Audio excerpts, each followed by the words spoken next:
네, 오늘은 11시 42분.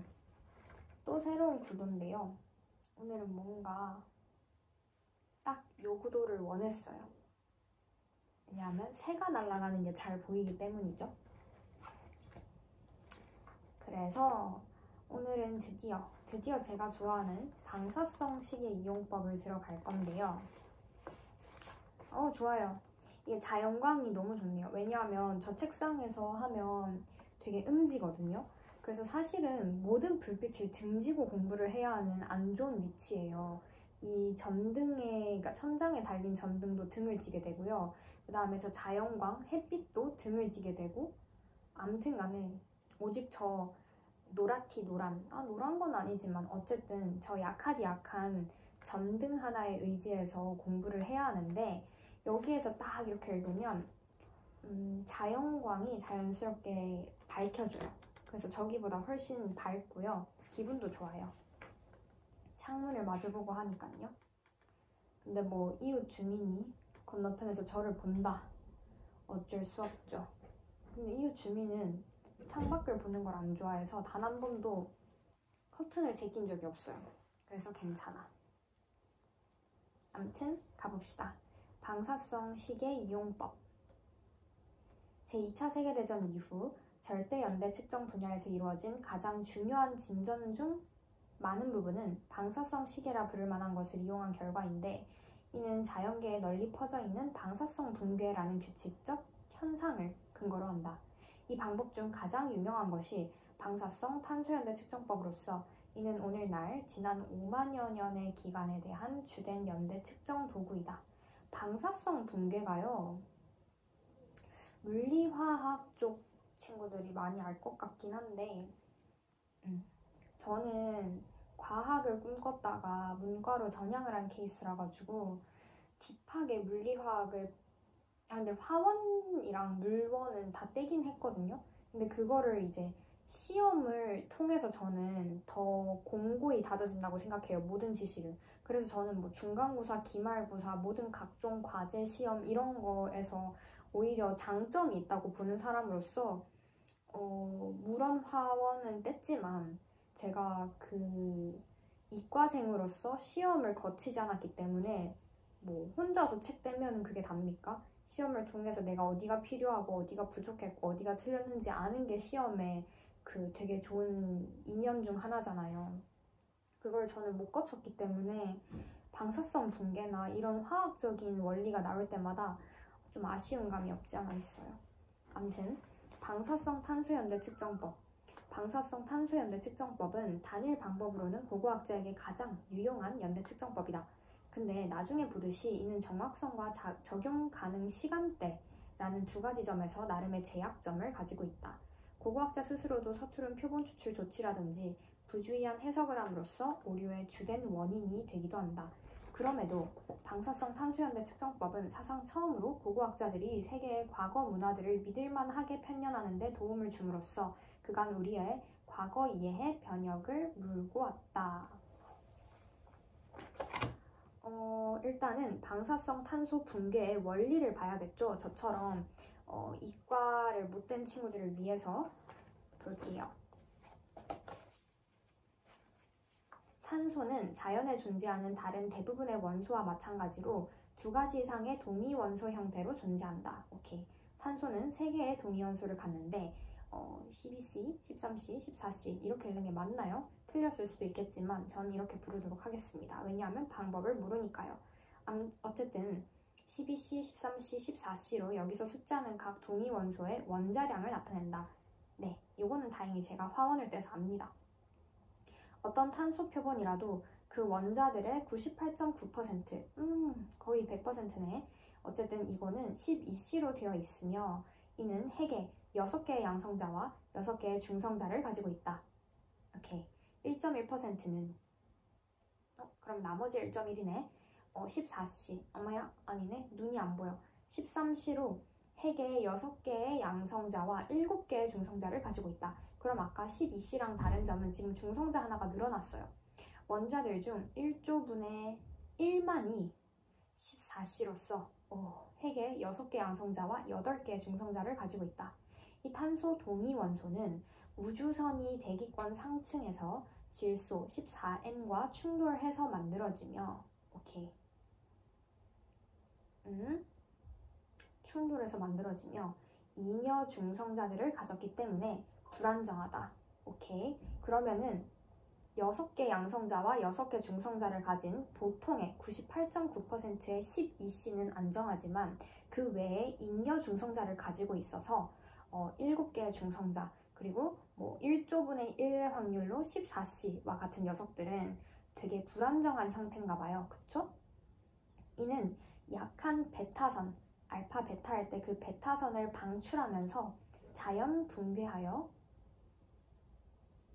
선구물질인 14N, 핵의 양성자 7, 중성자 7 가진 질소 동위원소 요거로 되돌아간다.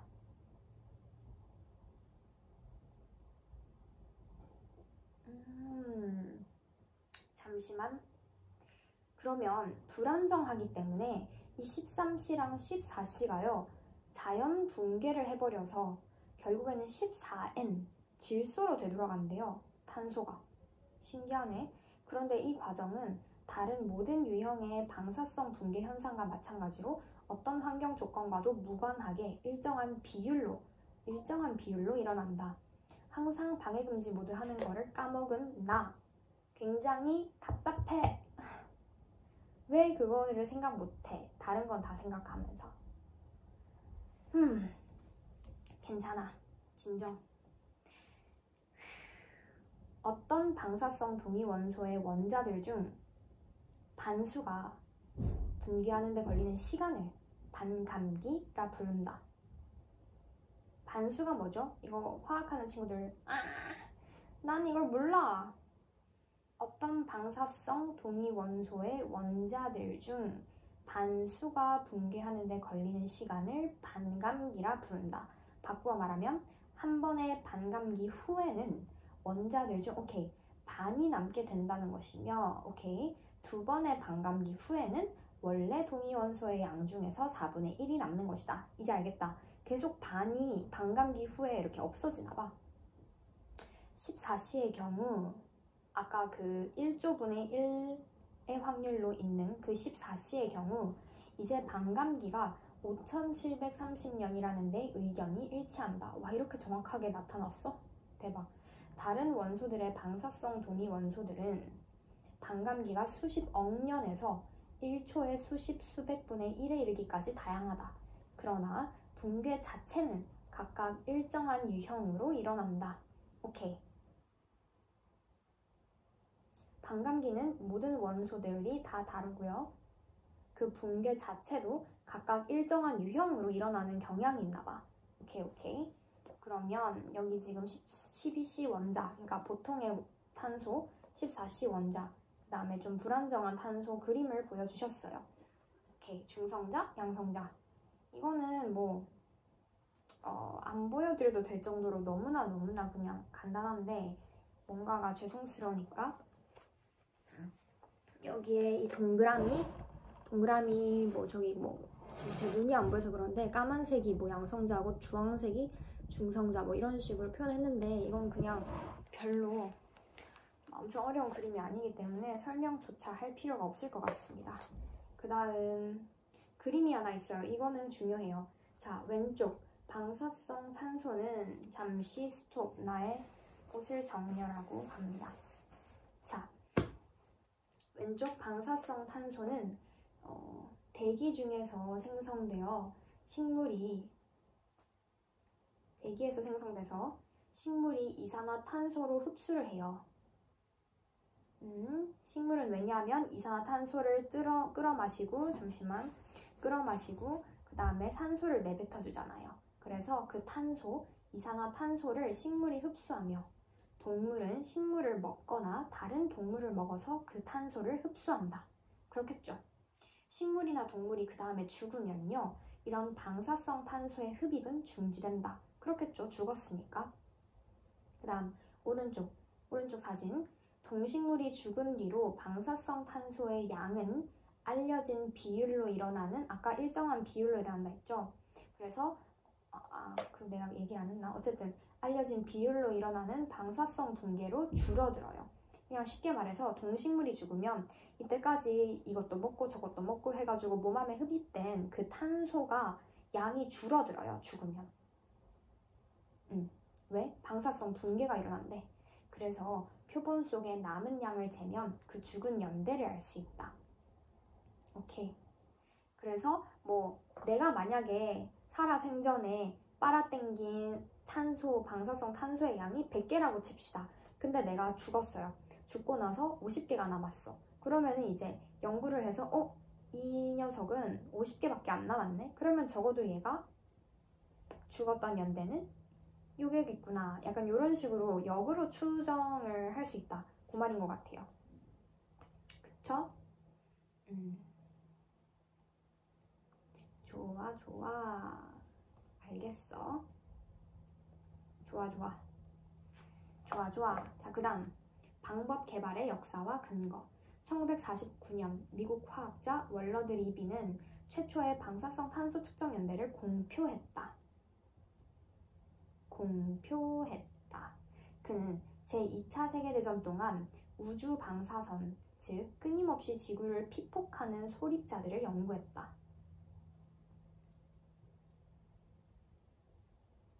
이 우주선들은 고에너지 중성자들을 생성하고 이들은 다시 대기권에서 질소 원자와 반응해서 C-14 또는 14C, 즉 방사성 탄소 원자들을 만들어내는데, 오케이. 이는 보통 탄소가 원자 핵 속에 중성자 6개를 가지는 데 비해 8개를 가지고 있어서 불안정하다. 14C, 아까 말했잖아요. 양성자 6개, 원래는 중성자도 6개여야지 6 안정한데 양성자 6개, 중성자 2개가 더 플러스가 돼서 8개가 돼가지고 불안정한 거야. 이게 숫자가 같아야지 뭐든 저울도 이게 같아야지 안정한데 얘가 지금 더 많아졌으니까 불안정한 거죠. 14C는. 아무튼 불안정성 때문에 일정 비율로 방사성 붕괴가 일어나기 시작하는 거예요. 리비는 어떤 표본 속에 든 14C라도 그 절반이 붕괴하는데 걸리는 시간, 즉 반감기, 아까 우리 했죠? 그 반감기는요 5568년이라고 추산을 했어요. 또 나왔네 추산? 고고학에서 추산이란 용어가 되게 많이 나오나 봐요. 이거는 대충 어림 잡아서 계산하다라는 거였어요. 어쨌든 5568년이라 추산했는데 다만 현대 연구에서는 더 정확한 연수를 5568이 아니고요 5730년으로 정정을 했다. 아무튼 현대에는 그렇게 정정을 했대요. 리비는 방사성 탄소가 우주 방사선 피폭으로 끊임없이 생성되는 현상은 그것이 일정 비율로 붕괴되는 현상을 상쇄하기 때문에 예나 지금이나 대기 중의 방사성 탄소의 비율은 변함없이 같다고 인식했다. 조금 어렵잖아요. 그래서 한 번 더 읽어볼게요. 리비는 방사성 탄소가 14C가 우주 방사선 피폭으로 계속해서 생성되는 현상은 어머 너무 어렵다. 제가 먼저 이해를 해야겠네요. 잠시만. 방사성 탄소가 우주 방사선 피폭으로 끊임없이 생성되는 현상은 알겠어. 그냥 이런 경우에는 저는 항상 쓸데없는 애들을 삭제해요. 삭제. 그럼 필요한 주어랑 동사만 보는 거예요. 어떤 보조적인 그런 형용사, 부사 이런 애들 다 치우고 그러면 주어랑 동사만 보면 리비는 이것도 필요 없어. 리비 제끼고 방사성 탄소가 생성되는 현상은 이렇게 저는 삭제를 시키고 보통 읽어요. 어려우면. 방사성 탄소가 생성되는 현상은 뭐뭐를 상쇄한다. 이 현상이 다른 현상을 상쇄시킨대요. 근데 어떤 현상을 상쇄시키는지 볼까? 방사성 탄소가 끊임없이 생성이 되는 이 현상은요. 그것이 일정 비율로 붕괴하는 현상을 상쇄하기 때문에 이제 너무 이해가 됐다. 예나 지금이나 대기 중 방사성 탄소 비율은 변함없다. 고 리비는 인식했다. 이게 지금 나 이거 배웠는데 국어 문법상 아는 문장, 암긴 문장 이런 것 때문에 우리나라는 문장이 한도 끝도 없이 복잡해지고 길어지고 컴플리케이트해질 수 있어요. 이런 경우에는 일단은 아는 문장 먼저 저는 안에 걸 먼저 읽고요. 그 다음에 바깥의 거를 읽어요. 일단 바깥의 거는 리비는 무엇을 인식했대요. 근데 뭐를 인식했느냐? 이제 안겨있는 문장을 한번 볼게요. 쉽게 말해 아까 방사성 탄소가 만들어지는 원리가요. 제가 쉽게 설명을 하고 있는지는 모르겠지만 최대한 제가 이해한 바를 바탕으로 열심히 얘기를 해보겠습니다. 방사성 탄소, 그러니까 14C, 12C가 보통의 아이들이에요. 보통의 아이들인데 얘네들은 그냥 보통의 아이들이니까 그냥 탄소라고 부르겠죠. 근데 방사성 탄소는 14C예요. 그러니까 어떻게 만들어지느냐. 양성자 6개에 중성자 6개가 그냥 탄소인데 방사성 탄소는 양성자 6개랑 중성자 8개예요. 그러니까 이 여분의 잉여 중성자가 어떻게 되느냐. 대기 중에 돌아다니겠죠? 대기 중에 돌아다니는데 이 중성자랑 질소, 대기에 질소가 되게 많거든요. 그러면 이 중성자랑 질소가 만나서 14C를 만들어내요.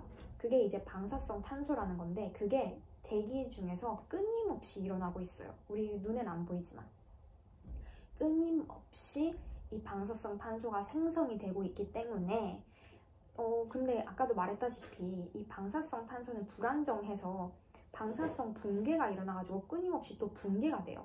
그래서 그냥 쉽게 말해서 끊임없이 생성이 되고 끊임없이 붕괴가 되기 때문에 붕괴가 돼서 없어져도 또 생기고 없어져도 또 생기고 없어져도 또 생기고 하기 때문에 결국에는 사실상 대기 중에 있는 이 방사성 탄소의 비율은 크게 변하지 않는다는 거죠. 얘가 뭐 5개가 생겼어? 5개가 없어져? 제로죠? 제로 포인트죠? 없어져도 또 생겨. 3개가 생겨. 또 3개 없어져.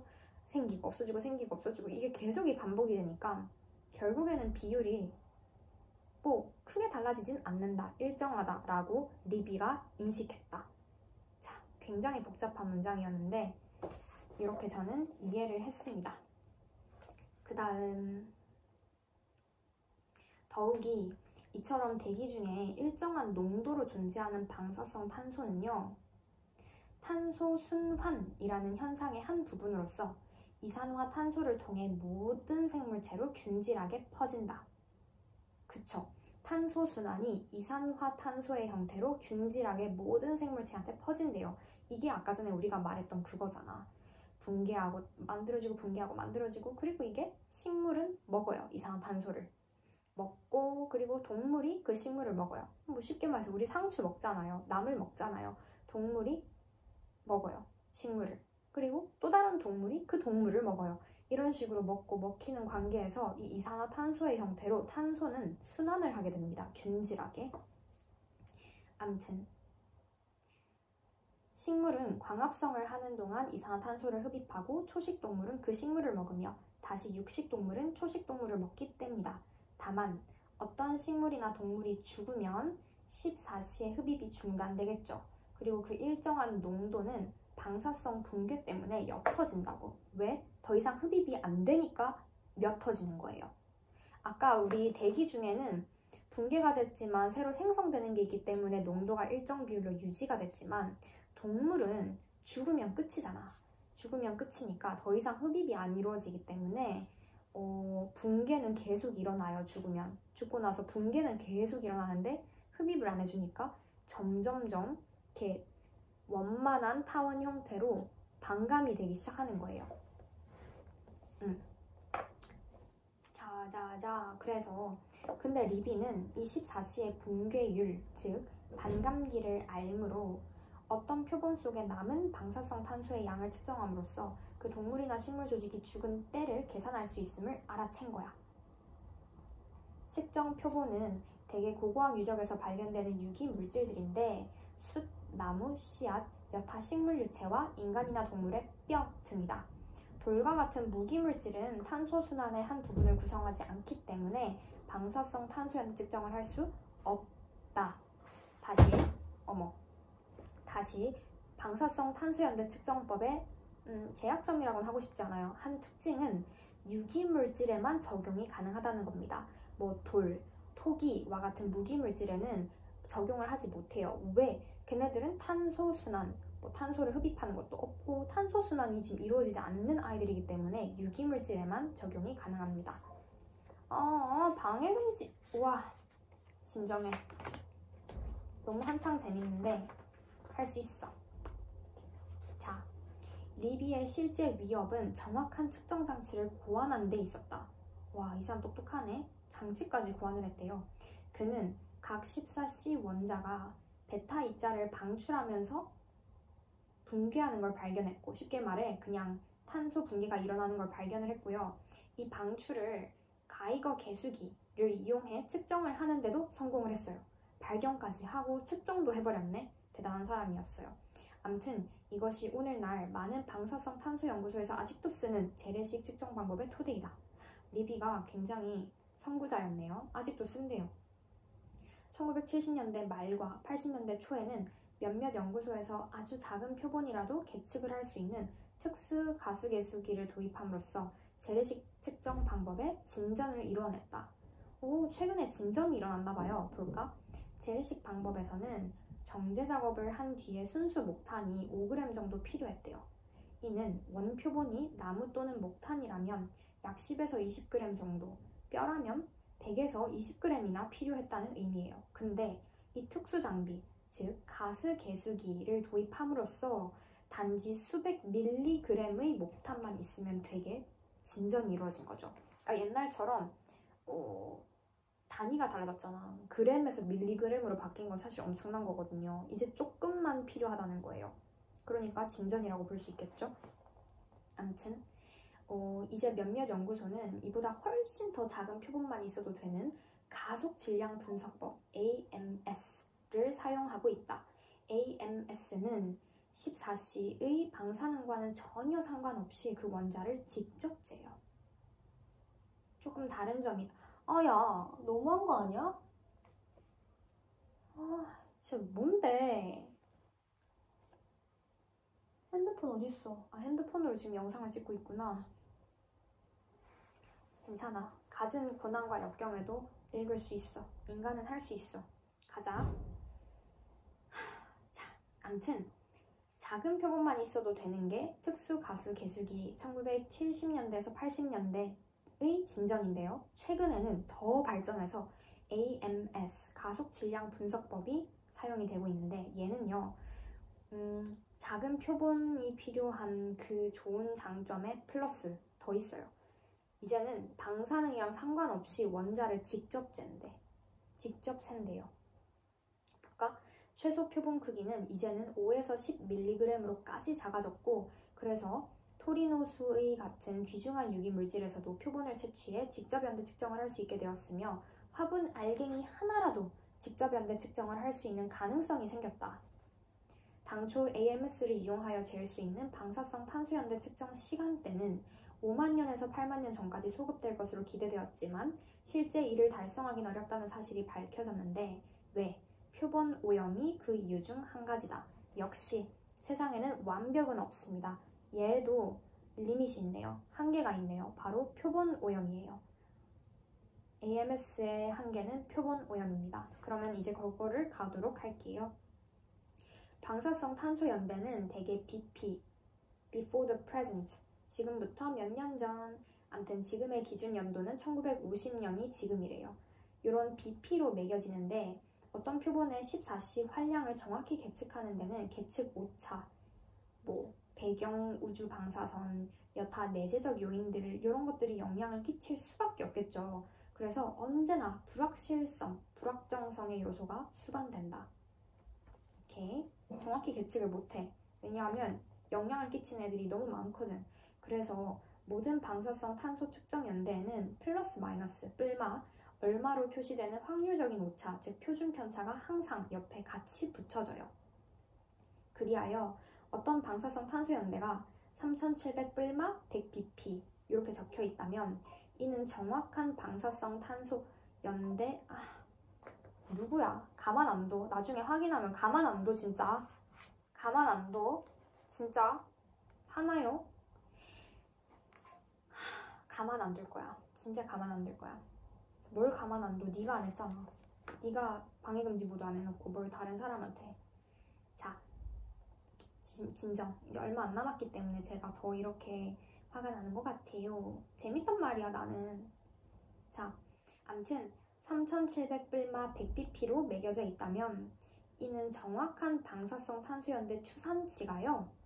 3800bp와 3600bp 사이에 들 확률이 67%, 즉 셋 중 둘 정도로 맞을 것이라는 의미이다. 뿔마 100이라고 했으니까 3700에서 플러스 100을 한 3800과 마이너스 100을 한 3600bp 사이에 있을 것이다 라는 얘기잖아. 그치? 표준 편차 크기를 2배로 하면은 표본의 방사성 탄소 측정 연대가 당연한 거 아니야? 3900bp와 3500bp 사이에 들 확률이 근데 뒤에 퍼센트가 달라지네. 95%가 된다. 그러나 또 한 가지 복잡한 요소가 있으니 불행하게도 이 연대들도 여전히 진짜 역연대와는 차이가 있다는 것이다. 방사성 탄소 측정 연대를 역연대로 바꾸는 데는 보정이 필요하다. 그러면 어떻게 보면은 리밋이 두 개나 있어요. 하나는 언제나 불확실성의 요소가 수반이 되기 때문에 늘 뿔마라는 표준 편차가 옆에 같이 적혀져 있어야 된다는 거. 두 번째, 아무리 그 표준 편차를 예상을 해서 그 맥시멈과 미니멈을 안다 할지라도 얘가 진짜 역연대랑은 또 다르다는 거예요. 보정이 필요하대요. 그 보정이 나이테 측정법으로 한다고 어제 제가 말씀을 드렸죠. 아무튼 지금 시간이 26분인데 보정까지 읽을 수 있으려나? 보정까지 하고 싶은데 보정까지 할게요. 방사성 탄소 측정 연대의 보정. 방사성 탄소 연대 측정법의 기본 전제 중 한 가지가 꼭 올바르지 않음이 판명됐다. 리비는 대기 중 14C 농도가 예나 지금이나 일정하다고 가정을 했죠. 그러나 이제 우리는 그 농도가 그동안 변화했음을 안다. 이런 부정 확성을 예증한 방법은 나이테 연대 측정법인데 이는 또한 방사성 탄소 측정 연대를 교정, 보정하는 수단이 되었다. 우리 어제 했잖아요. 나무 나이테로부터 얻은 방사성 탄소 측정 연대는 대략 서기 전 1000년부터 거슬러 올라가면서 실제 역연대에 비해 점차 더 어리게 나음을 보여주었다. 쉽게 말해, 바꾸어 말해 서기 전 1000년 이전에는 나무가 오늘날보다 대기 중 14C 농도가 더 짙은 가운데서 살고 있었다는 것이다. 옛날에는 이 방사성 탄소 농도가 더 짙었나 봐. 근데 최근 들어서 그 농도가 더 옅어졌나 봐요.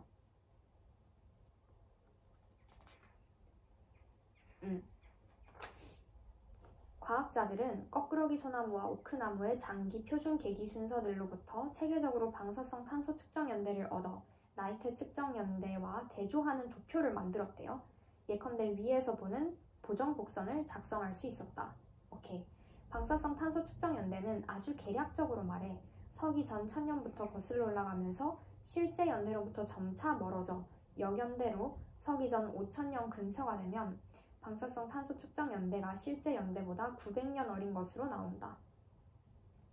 그냥 너무 어렵잖아요. 다 치우고 방사성 탄소 연대가 알고 보니 실제 연대보다 이래저래 측정해보니까 900년 어린 것으로 나오더라. 그러니까 항상 역연대랑 같지 않고 보정이 필요하다고 했잖아요. 이 900년치를 보정을 해야겠네요. 그렇죠? 그래서 6050pp라는 방사성 탄소 측정 연대 추산치는 보정을 하면 실제로 마이너스 900을 해야겠네. 그래서 서기 전 5000년에 가까운 어디쯤인가로 보아도 좋다. 무슨 말인지 알겠어요? 저는 알겠어요. 6050pp면 적어도 마이너스 900년은 해야 된다는 거예요. 그래서 마이너스 900을 하면 뭐야? 5050이잖아요. 그러니까 대략 5000년이겠구나. 이런 식으로 보정을 해야 된다는 거죠. 나이테 연대 측정의 한계를 벗어나는 연대에 대해서는 과학자들이 그간 우라늄, 토리움으로 측정한 산호초, 연층을 센 해양 퇴적물을 이용함으로써 대략 24,000년 전까지의 보정 곡선을 만들어낼 수 있었다. 보정 과정의 좀 더 상세한 설명은 앞쪽 태글을 참고하기 바란다. 근데 그 앞쪽 태글이 여기 주황색 여기 있거든요. 보정 곡선. 그러니까 방사성 탄소 연대의 보정을 어떻게 하는지를 더 상세하게 여기 했는데 그건 내일 들어가도록 할게요.